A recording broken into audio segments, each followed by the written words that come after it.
I am your host, as always, Preston Bailey, Smash Mouth Sports. With me is Cam Vieira. We are excited and honored to have the one and only Tim Weaver from the Panthers Wire from USA Today. Did I get that right, Tim?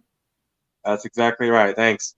Perfect. Cool. Now, we've talked briefly on Twitter, so I figure who better to have on talking the Panthers. I've been hearing Justin Fields. I've been hearing Trey Lance. I've been hearing all kinds of crazy things for the Carolina Panthers. Now, your team, and I say your team, you're not the general manager. Last I checked. I mean, this has been a crazy offseason, right, Tim? Not there yet. Okay. The Panthers are picking 8th. Now, I'm hearing about, let's set the stage with Teddy Bridgewater. I'm hearing that, not you, but I'm hearing the fan base and everybody in Carolina is not thrilled with Teddy Bridgewater. And they want him out of town. Is that a fair assessment?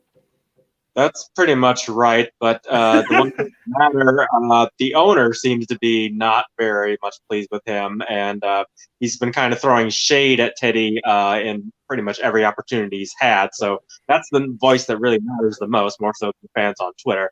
The owner's not happy with what you're doing, you're probably not going to last very long. They hadn't even given him the pleasure of the Teddy is our quarterback thing until very recently. Like, they didn't even give him that much, but then they finally said, Teddy is our quarterback, like a couple weeks ago. So, but that's still, it's just a little too late, too late. It's not going to instill any real confidence in him. So I would be shocked if he's the starter this year. He may still be on the roster just because they can't get rid of his contract, or they feel it's good to still have a backup around. I still think he'd be a good backup. Okay. Certain his contract is for the backup, but I would be shocked if he is still a starter next season. Yes. Now, he's due roughly about $22-ish million a year. Is the last 2 years guaranteed? I know he's had a 3-year deal. Is all 3 years guaranteed, or do you have the details of that? I think it gets much easier to cut him in the third year. Like this year, it's still very messy. He gets $10 million no matter what. If you were to cut him, it's like $15 million in dead money and like only saved 8 for against the cap. So it doesn't make a whole lot of sense to release him this year. Next year, it's much better financially. I don't remember offhand exactly what the numbers are, but it makes a lot more sense to cut him next year if they can't find a true partner now. I know they tried. What I was going to say, sorry, I didn't mean to cut you off. What I was going to say, because typically before the last 2 or 3 years, you would never see teams with 15, 16, 17 million. But now that the contracts for quarterbacks are getting 40 million, 41 million, and they're escalating, 10, 12, $14 million in dead cap is not, unfortunately, it's not what it used to be, right? The Eagles are taking 30 with Carson Wentz, so yeah. Oof. That's brutal. Yeah. So my question to you is, your thoughts on 8. Let's just assume, for the sake of this conversation, that Carolina's going to draft a quarterback. We're hearing Trevor's going number 1. That's a lock. And I would always want to say that even if Trevor Lawrence does something totally crazy the night before the draft, like some of these other guys have done, he has a bong mask, goes to a high-stakes secret poker, whatever crazy thing he does, he's going to get drafted number 1. That's fair to say. I'm hearing Zach Wilson go number 2. There's a lot of speculation that Justin Fields could be there at 8. Is he the guy that Carolina, the Panthers Wire, wants to take? He's our favorite prospect as far as realistic ones go. Obviously, it would be nice if Trevor Lawrence somehow gets there, or if they, sell a decade worth of draft capital to Jacksonville, see if they can get him. But just as far as realistic scenarios, I think Justin Fields is probably the best choice to have. It's either going to be him or Trey Lance if anyone falls to number 8, but right now it doesn't seem like either of them may be there. If the Eagles are going to take a quarterback, that's really the wild card.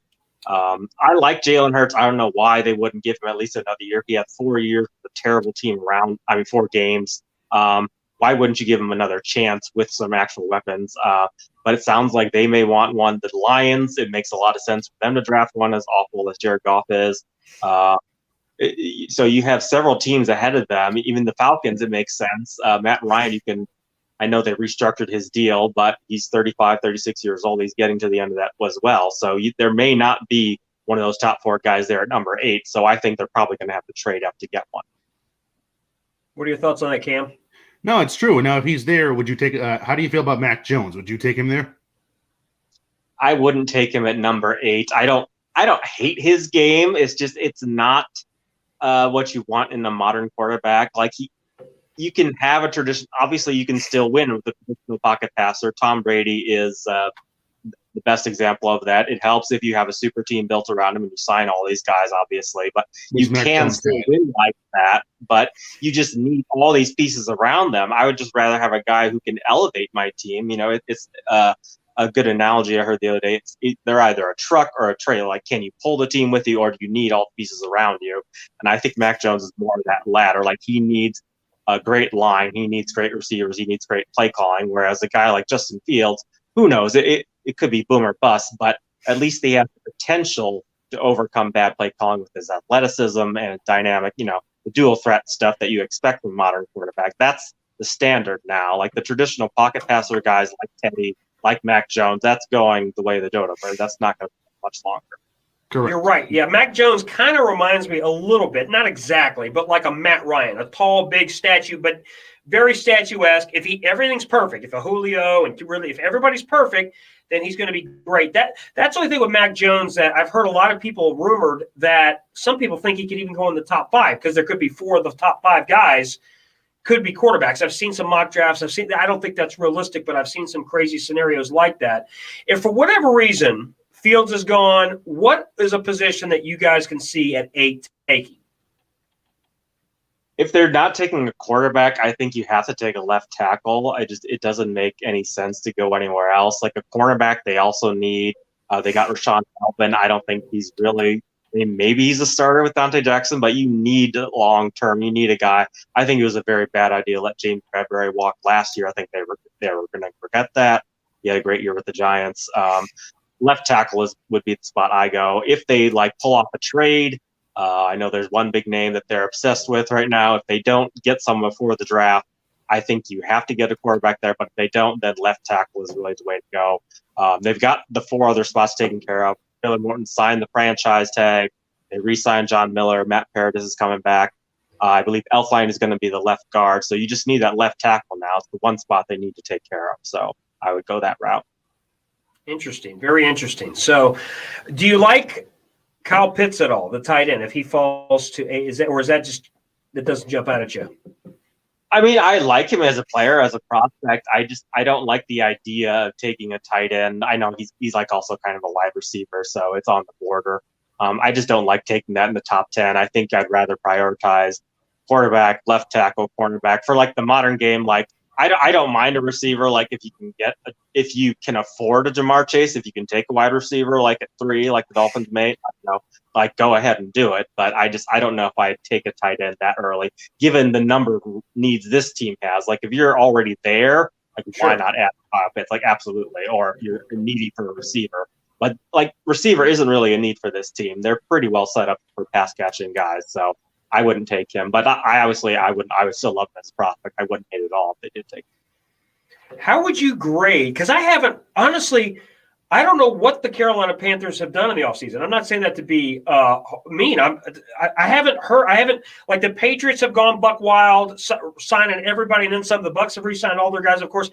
I just have not heard what big moves the Panthers have done. So, what have they done, and how would you rate their offseason so far?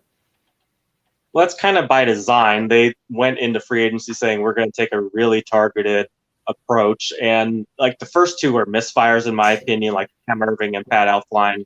I don't know what they were thinking. Yes, they can play multiple positions, and that's great. But if you can't play any of them well, then what's the point? But I didn't like those 2. But the rest, every other free agent signing so far, it's been very low key, very inexpensive. They just came out today, the contract details for Denzel Perriman, who is going to be a big upgrade at middle linebacker. It's 2 years and $6 million. I was convinced he would get 10, 12, something like that total, just much lower than I thought. And that's the same for all of them. Hassan Reddick is only $6 million guaranteed. Nobody's making more than $10 million. I think Pat Elflein's the only one at 11.5 that's making more than $10 million they've signed. So it's a series of small, low-cost, potential high-reward kind of guys, and you have to like that. Obviously, it would be better for me and my job if they signed Richard Sherman. That would be great. I would love that. But they're sticking with that plan. We're going to only spend short amounts. We're going to be very targeted with this, with what we do. And I don't hate that. I think that's a B. But if it was my money, like if I'm David Tepper and I'm a billionaire, I'm going to spend, like, this seems like the free agent class to go nuts with, like what the Patriots did. Look at what, like, T.Y. Hilton today, he signed for $8 million and $10 million. Like, if you can get a receiver like that at these prices, why wouldn't you? Sure. Absolutely. Especially after losing Curtis Samuel. I don't know. That was like the big, that's the big loss in my opinion. If they had gotten him back, I'd be much higher. I'd be closer to an A as far as overall the offseason goes. But there's still good receivers out there. That list is getting kind of short though. And they're still very good cornerbacks. If they sign one more receiver and a good cornerback, I think they're pretty set for free agency. I would have no complaints. Yeah, you bring up some great points there. I mean, T.Y. Hilton was signed for $8 million. To me, he's a very talented receiver. That's a bargain. Juju Smith-Schuster, $8 million. That's a bargain. Now, I heard reports supposedly Baltimore offered him significantly more money. Maybe that's true. Maybe it isn't. I don't know. It seems a little odd to me that you would choose Pittsburgh over Baltimore. To me, Baltimore is more on the upswing with Big Ben kind of going down. To me, that's an interesting situation. That's why I don't know that I totally buy that with Juju, that he really did get all these huge, bigger offers that he turned down. Does that make any sense to you? I know you're not a Pittsburgh guy, but does that make any sense to you why they would have even done that? I don't think any receivers got huge offers except for Kenny Galladay. Like, good for him. He got the money that he did, but I think the market was so flooded that nobody really got a great offer aside from him. Like, he was the best there was, but nobody else is really making a lot of money. I guess Will Fuller, but his was only 1 year. It feels like everyone is taking, like, okay, I'm going to take a team-friendly 1 year deal now, and next year I'll cash in when the cap rises again. That seems to be the plan. So that gives these teams like a chance. You can get really good players this year at a bargain. That's why I think I would be more aggressive than usual. Cam, what are your thoughts on that? Yeah, absolutely. So I just had one question. I'm going to circle back to Teddy here for a second. Now, I wasn't exactly sure the exact details of Cam Newton's contract his last couple of years with you guys, but if you're going to give Teddy all that money, why not just keep Cam then at that rate? I think it was lower than what you gave Teddy. So, like, was there issues between Cam and the organization? So, what exactly happened there? That's the $63 million question. Why didn't you just keep him? I believe the cap hit was like $21 million for 2020 for him. Not great for a guy who was coming off injuries, but like former MVP, like never really gave him weapons. He had one spectacular year where he just like elevated a team that was very mediocre. Like Greg Olsen, yes, but like other than that, and he had no receivers, he had no help. I know it was a good defense and a good overall team, but it kills me that we never will know what he would have done in 2020 with this team. Like, they finally got Robbie Anderson. Like, the day they cut Cam, they also signed Robbie Anderson, Correct. which was the first big receiver they signed. Like, in the history of the franchise, they finally paid a receiver the day they let Cam Newton go. Makes no sense to me. We may never know the real story. When Matt Rule came in, he said he was very excited to work with Cam, and maybe he was. Maybe he really did want to go work with him. Became kind of a meme with Panthers fans whenever Matt Rule says something nice. Oh, that guy's about to get cut because of what he said about Cam. We don't know for sure. It could have been Marty Herney that was pushing that. I know he took a lot of blame, and yes, technically he was the GM. He was the guy who did that.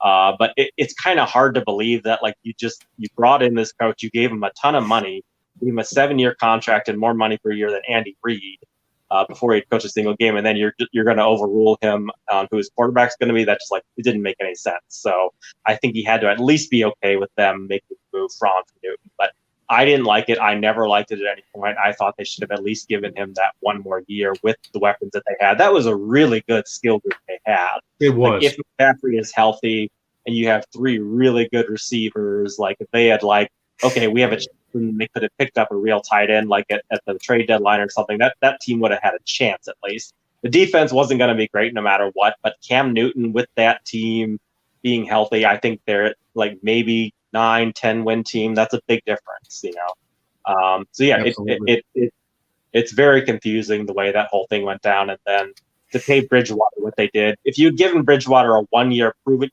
deal, okay, I can make sense of that. But 3 years, $63 million, given his history, just didn't make a lot of sense at any point. I was rooting for him. Like, I think this is what you hear from everyone. He's a great guy. He's a good dude. Everyone loves Incredible Teddy. comeback story, right? Yeah. You like if you're not rooting for him, there's something wrong with you. But it just didn't work out. Like he had a bad year. It's not a reflection on him personally or anything. He just didn't have a good year, and now they're going to make a change. But we're always going to wonder what Newton could have done. And we saw some of it. I know he kind of dropped. I didn't watch every Patriots game this year, but like the second half, I know he dropped off. But what stood out to me was the Week 2 game against the Seahawks. Like, he was spinning it. He was spectacular. That was Cam Newton. And like to think, if you had that Cam Newton with the Panthers skill group this year, that would have been very interesting. Do you feel confident, Tim, in Matt Rule at an NFL level? Because to me, I saw last year a lot of college shenanigans, and some of these college guys are hotshot college guys. They don't always adapt well to the NFL. Like Urban Meyer was complaining and going on and on and on that he did not understand the legal tampering. Like he pretty much admitted that he didn't know what he was doing. And I think that sounds terrible for a guy of his stature to admit that he doesn't like a rule, which everybody knows what the rule is. Yeah. I don't know. It's a little early to say, but like given what he had, I thought he did a really good job. Like recap, like, okay, I know nobody had a real offseason because of COVID. Nobody could be in meetings. It was all virtual. But, like, the Panthers lost way, way more snaps than any other team. Like, I think the Giants was, like, 20% higher. They were like, the next worst team. They lost so many snaps. So it was just a total blanket roster makeover. And he had to work with new offense, new receivers, like new playbook, everything. It was a lot to throw at a first-time head coach. And to come out with the injuries that they did and win 5 games and the quarterback that they had, I think they did a pretty damn good job. But it's really hard to say. It's a small sample size, and he's going to need a few more years. And you need to build a better team around him. It was just a really imbalanced, messy roster.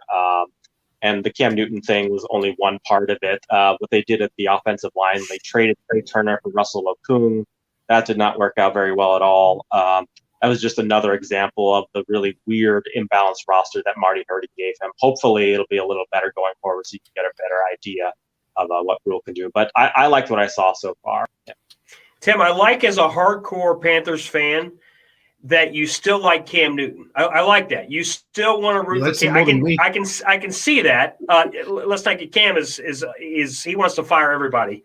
Bill Belichick, everybody's got to give everybody. So we're not going to get into that. But the Patriots team, to talk about Cam Newton, this could be one of the most talented teams, at least from a skill position, if these free agents turn out, that he's ever had. What would you say that regarding Cam Newton? That's not a slight at the Panthers, just with the tight ends, the receivers they've added, the defense they've added. You could make an argument that this team is as talented on paper as that Super Bowl team a few years ago with Cam Newton. Yeah, absolutely. I think receivers, they're still, last year was absolutely horrible. After Edelman got injured, nobody had a worse skill group to work with at all. Like, there's just no separation. There was nowhere for him to go. I know he didn't have a great year passing wise, but you have to take that into account. It's a two-way street.